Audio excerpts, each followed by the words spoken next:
بسم اللہ الرحمن الرحیم۔ السلام علیکم ناظرین، جیسا کہ آپ لوگوں کو پتہ چل چکا ہے کہ کل عمران خان نے 21 میں سے 15 سے 16 سیٹیں جو ہیں وہ جیتی ہیں۔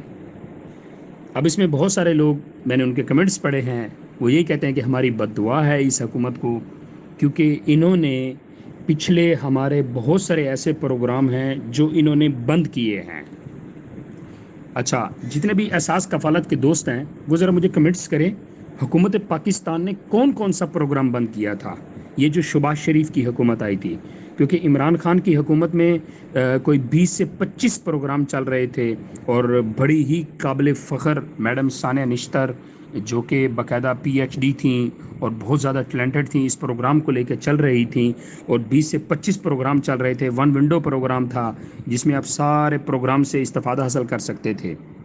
تو آپ لوگوں کو بہتر پتہ ہوگا کہ اس حکومت نے آتے ہی کون کون سے پروگرام بند کیے ہیں۔ ذرا کمنٹس کریں تاکہ اس کے اوپر ہم بھی تھوڑا سا کو روشنی ڈالیں، لوگوں کو بتائیں کہ ان کے ہارنے کی سب سے بڑی وجہ کیا بنی ہے۔ لوگوں کی بد دعائیں لے ڈوبی ہیں انہوں نے غریبوں کا احساس نہیں کیا، صرف اپنے کیس ختم کروانے کے لیے یہ میدان میں آئے ہیں، اور غریبوں کا احساس کیے بنا انہوں نے یہ بہت بڑا جو ہے قدم اٹھایا تھا۔ تو مجھے ذرا کمنٹس کیجیے گا کائنڈلی کہ کتنے پروگرامز اور کون کون سے پروگرام انہوں نے بند کیے تھے۔